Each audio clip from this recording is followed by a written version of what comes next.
So now that we've got our yarn and it's all been wound into cakes, we're going to answer the question of what we're actually making. So what I'm working on is called a mile a minute blanket. It's a blanket that's made out of individual strips that are then sewn together.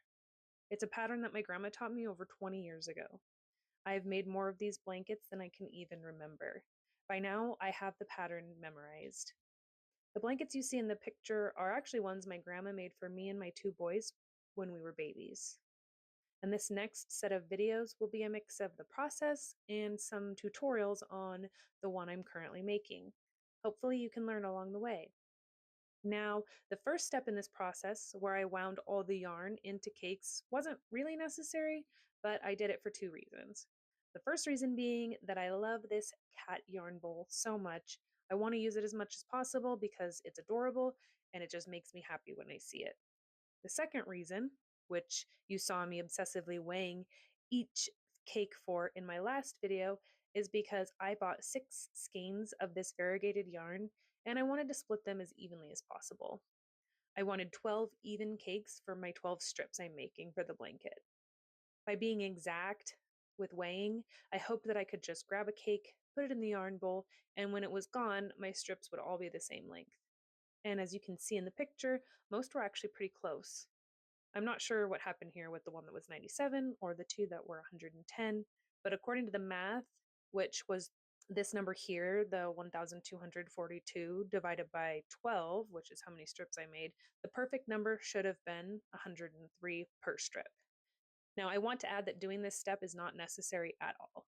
I just wanted to test it out and see if I could math out the process for fun. Normally, you'd just start with the end of your yarn and keep working rows until the blanket is the length you want. Then make as many strips as you need for the width. However, the most important part though is that all strips have the same amount of rows so that the stitches match up when we sew them together. But that will be in a future video. So back to the task at hand. Since most strips were 102 rows or shells, I decided to make all my strips that. So as I finished a strip, I'd count it, write it in my book, and tag it. That came in handy for getting them all to the correct number of rows, especially that one that was only 97. So what I did was found one of the strips that was 110 rows. I removed 8 rows or shells and attached that yarn to the 97 row strip to add 5 rows. And now those two are the proper length. I did the same with the other 10. 4 were already correct and just needed the ends trimmed.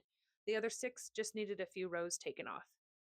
And I honestly had enough scrap left over that I could have added a row to the 102 strips to reach that perfect 103, but I really wanted to avoid joining yarns together throughout the process. But all is good now. They're all the same amount of rows and they are ready for the next step. You might notice though that even with them all being the same amount of rows, they are not all the same length. And that is just due to human error. Sometimes my tension is a little loose or a little too tight. But once we get to the next step, you won't notice. It will all even out.